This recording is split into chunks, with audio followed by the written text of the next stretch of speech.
Assalamualaikum warahmatullahi wabarakatuh. Ya, selamat berjumpa dengan saya ya. Salam kenal. Ini saya berbudidaya ikan nila dengan sistem ngawur ya, Bolo. Berbudidaya dengan sistem ngawur, artinya ngawur karena saya di sini tidak memakai probiotik, tidak memakai molase, gitu ya, Bolo. Ternyata ikan itu bisa hidup juga ya, dan bisa gede juga. Ini tanpa molase, tanpa probiotik, menurut pendapat saya ya, Bolo. Yang penting itu kuat aerasinya ya, Bolo. Artinya gelembung-gelembung itu harus kuat. Nah, harus agak besar seperti ini ya, Bolo. Kalau aerasinya itu kecil, saya yakin walaupun pakai probiotik juga tidak jadi mungkin ininya vlognya ya, Bro. Nggak tahu kenapa ini ndak saya kasih molase, ndak saya kasih probiotik, nyatanya hidup. Dan saya juga nggak pernah ganti air ya, Bro. Ini tebar tanggal berapa ya? Tanggal 20 Juni yang ini. Pisahan dari kolam yang itu ya, Bro. Itu saya pindah ke sini, saya ambil yang agak gede-gede. Ini tanggal 3 Agustus, berarti ini udah 13 hari ya, Bro. Ini belum saya ganti airnya, dan airnya itu menjadi coklat juga ya, Bro. Nggak harus pakai molase, ternyata air di kolam saya ini bisa coklat juga. Dan ini tadi sudah habis saya kasih makan tadi jam 4, sekarang jam setengah 5 sore. Dan ikan masih mengejar, bukannya ngasih makannya sedikit itu bukan ya, Bro. Ini tadi kalau dikasih makan terus masih mau ini ya, Bro. Tapi perutnya itu udah gede-gede, udah gendut-gendut. Jadi masih minta makan lagi, tapi enggak saya kasih makan ya, Bro. Ini untuk kolam yang ini coklat ya, Bro. Ini diameter 3, ketinggian air mungkin kisaran 50 sampai 60 cm ya, Bro. Ini saya tebar 450 ekor. Nggak tahu berapa itu per kubiknya, jadinya kena berapa ya, Bro. Yang pasti lebih mending lebih padat daripada kurang padat ya, Bro. Itu menurut pendapat pengalaman saya. Karena kalau agak padat itu ini gampang coklatnya itu, airnya itu gampang berubah jadi coklat, itu nggak tahu kenapa gampang. Yang pasti ciri-cirinya itu kalau airnya sehat itu menurut pengalaman saya itu ada busa-busanya gitu ya, Bro. Busa-busanya, ada ciri-ciri busanya. Ini nanti mungkin busanya akan lebih banyak lagi ini nanti. Itu lebih bagus, tapi ya harus dijaga, kekentalannya itu juga harus dijaga ya, Bro. Kalau saya kan udah berpelihara, udah coba teori ini dengan cara ini, dengan cara itu, ternyata kunci utama, paling utama itu aerasi ya, Bro. Aerasi itu harus ini kuat. Yang pasti itu bisa mengaduk airnya itu ya, Bro. Bisa yang tidak ada air yang diem gitu, tidak ada, semua bergerak, itu ciri-cirinya. Ini pokoknya ya pakai failing saja. Nanti kalau masih kecil ya ndak saya besarnya itu cukup untuk ikan-ikan kecil. Nanti kalau udah agak gede ya aerasinya itu dibesarin gitu. Ternyata ya, Bro, saya ini udah belajar ya bro, udah belajar sekitar 3 tahun. Ternyata ya saya ya sudah panen, tapi masih keuntungannya itu masih menipis ya bro, itu masih menipis. Nanti lain waktu saya ceritakan keuntungannya berapa gitu ya bro, per kolamnya, dan untungnya berapa. Ini yang kolam yang saya ini untuk kolam yang lainnya saya udah punya berapa ya, itu kolam ketinggian airnya 50 sampai 60 cm. Kalau yang ini di 1,5 ya ini bro, ketinggiannya sekitar ya 40 sampai 50 cm. Aerasinya saya besarin, ini juga enggak pernah saya ganti air, paling gimana ya, ngurangi 5 cm terus saya kasih lagi.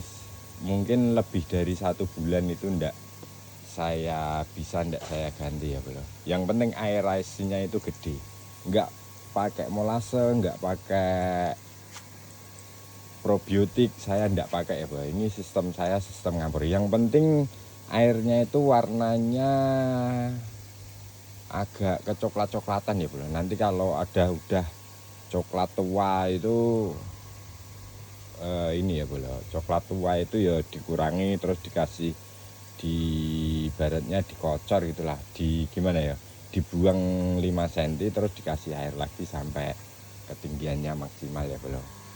Ini ya sekitar masih seminggu yang saya pisah dari situ, tapi ini enggak sebegitu padat ya bro.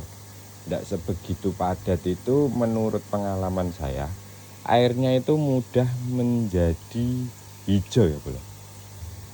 Benar, hijau itu menurut pengalaman saya juga nggak apa-apa, tapi menurut di orang-orang itu dan yang saya praktekkan, kalau nggak coklat itu kayak kurang gimana gitu, kurang ya, ikan tetap hidup dan tetap sehat, cuman kesehatannya itu menurut saya kurang. Ini enggak saya penuhin, ini isinya ya kisaran 300 sampai 400. Saya enggak pernah ngitung isinya ya bolo, karena saya yang ini itu gini, hasil pemijahan saya sendiri ya bolo. Saya bibit yang ini enggak beli yang ini saya pisah, yang kecil-kecil saya taruh di sini, yang agak besar saya pindah ke situ lagi ya bro. Terus ini kolam untuk pembibitan saya ya bro. Ini saya juga pakai sistemnya ngawur lah. Ini airnya hijau, ini menurut saya nggak sehat ya bro. Tapi ini anaknya banyak sekali ya bro. Saya juga nggak pernah memakai makanan yang di atas 30% itu, 32% itu enggak ya bro.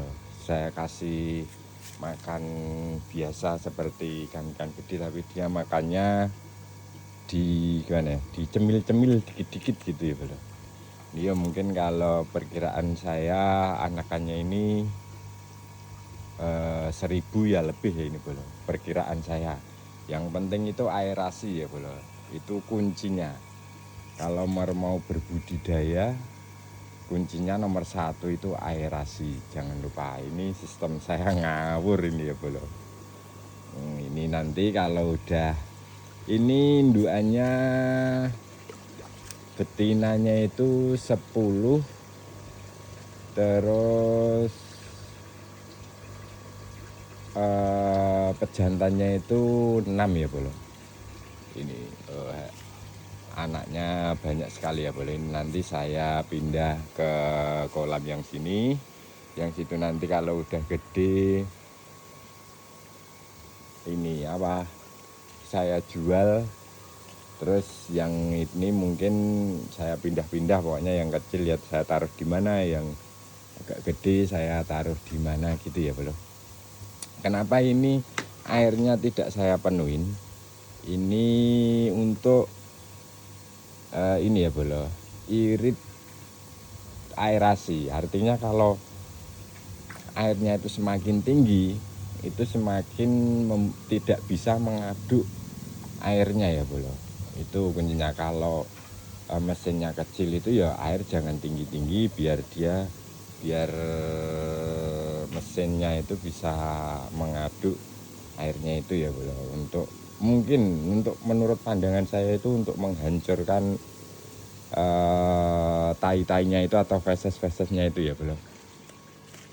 Kalau yang ini saya beli kemarin ini bro ya, semua itu butuh pengalaman. Ini kemarin saya beli 2000 ekor, tapi setelah saya hitung cuman ada 1850-an bro. Ini kemarin ya banyak yang mati karena ya mungkin saya belum sebegitu berpengalaman. Mati sekitar 500 sampai 600-an ekor ini ya bro. Saya ya nggak kapok karena gimana ya bro, hobi untuk pelihara ikan nila. Seneng ya bro saya kalau lihat ikan-ikan gini. Yang penting kembali lagi, kalau mau berbudidaya itu kuncinya nomor satu, kalau nggak kuat, kalau nggak aerasinya nggak kuat, mendingan jangan berbudidaya secara agak banyak ya bro. Mending sedikit-sedikit aja, 50 ekor atau mungkin 100 ekor, jangan sampai ribuan ya bro. Kasihan makanannya nanti kalau udah agak gede, ikan itu pasti mati kalau aerasinya itu nggak gede dan tebarnya itu agak padat ya bro. Karena saya sudah praktek ini dan itu, beli ini dan itu, dan akhirnya alat itu saya buang, media itu saya buang, itu banyak sekali ya bro. Dulu kolam saya yang pertama ya yang ini bro, ketinggian air dulu cuman 40 sampai 45 cm, tapi ya sempat panen bro. Tapi 2 hari 3 hari ganti air, 2 hari 3 hari ganti air gitu ya bro, capek. Terus sempat pernah menggunakan sistem meras juga, ember-ember itu saya buat saringan. Wah itu capek sekali, cara ininya membersihkannya itu capek. Hampir 2 hari 3 hari bersihin, 2 hari 3 hari bersihin, 2 hari 3 hari ganti air gitu ya bro. Jadi sekarang saya ini sudah ketemu caranya menurut saya bro. Di sini saya menggunakan untuk kolam 1, 2, 3, 4 yang kecil tadi ya bro. 4 yang kecil ini cuman saya isi 2. Kalau yang ini saya isi 1, 2, 3, 4, 5, 6 titik aerasi ya bro. Ini seperti itu. Saya menggunakannya 2 LP 200, yang sana ya juga LP 200 ya bro. Yang sana ini LP 200, yang ini LP 200. Nah, ini LP 200. Ini juga ada mesin lagi ya bro. Mesin lagi ini LP 100 ya bro. Ini kalau menurut saya, kalau ini nanti ikannya 5 kolam ini, 3 kolam ini, yang ini terus sama yang ini terus sama yang ini. Kalau ikannya gede semua, resun LP 200 sama LP 100, kalau di tebar per kolamnya ini 1000, maksudnya ya yang D3 full yang itu sama yang ini itu 1000, terus itu 1000 ya, terus yang itu mungkin 500. Itu menurut pengalaman saya nggak kuat ya bro, aerasinya kurang gede. Yo bisa hidup tapi pasti sering ganti air ya bro. Itu punya. Kalau yang penting, kalau untuk tidak mau sering ganti air ya, yang penting aerasinya itu yang gede ya bro. Ini pengalaman saya. Yang penting saya itu ikan bisa hidup dulu. Masalah untung rugi nanti dipelajari lagi sambil berjalan ya bro. Yang pasti saya menggunakan LP 202 terus LP 101. Ini nanti saya perhitungkan listriknya dan hasilnya itu dikurangi pakan sama listrik itu dapat untung berapa, nanti ketemu di video yang selanjutnya lagi ya bro. Ini sekedar cerita saja, sekedar berbagi pengalaman di kolam saya bro. Saya tidak memakai probiotik, tidak memakai molase, pokoknya obat apa aja saya tidak memakai bro. Karena saya juga tidak membibis pakan, itu tidak, cuman saya tebar-tebar aja. Kemarin yang kolam yang ini saya tebar sekitar D3, ini saya tebar sekitar berapa ya, 1100 lah, 1100 perkiraan itu, 1100 selama 6 bulan. Selama 6 bulan itu saya hitung-hitung, dikurangi pakan, dikurangi listrik, itu mendapat keuntungan cuman 1 juta ya bro. Makanya ini pengalaman untuk kalian semuanya yang mungkin ingin berbudidaya. Tapi gini bah, itu saya masih penasaran nih bro. Masa selama 6 bulan cuman mendapat keuntungan segitu kan gitu. Tapi kemarin saya masih banyak kematian bro. Masih banyak kematian, waktu gede-gede itu kadang pada ada yang loncat gitu ya. Adalah pokoknya saya di sini masih penasaran apa sampai bagaimana ikan itu tidak banyak yang mati, terus nanti hasilnya bagaimana gitu. Ini belajar bisnis untuk ikan nila ya bro. Ya sekedar gimana ya, mencari pengalaman baru balo di dunia bisnis ikan. Yang penting kalau airnya itu agak kecoklatan gini, pokoknya ini nanti banyak busanya, itu banyak, ini sehat ya bro. Kalau yang ini saya masih ragu-ragu karena ini isinya sedikit ya bro, enggak banyak. Kalau untuk airnya itu enggak bisa coklat yang ini bro. Ini bahkan ini kemarin itu sempat ada airnya hijau ya bro. Walaupun saya pakai ini sebenarnya nggak masalah ini bro. Saya ini untuk melindungi daun-daun dari pohon-pohon itu saja ya bro, biar nggak masuk ke kolam, nggak pengaruh. Untuk yang kemarin itu yang saya sudah panen itu, yang ini kalau saya tebar padat airnya coklat bro. Kalau ini enggak padat kok malah enggak coklat gitu. Dan enggak lama sekali ganti air itu, sampai bahkan saya enggak pernah ganti air ya, paling saya kurangi terus saya tambahi gitu aja ya bro. Ini untuk berbagi pengalaman saja ya bro. Besok-besok kita lanjut lagi, bercerita-cerita lagi di video selanjutnya. Cukup sekian. Wassalamualaikum warahmatullahi wabarakatuh.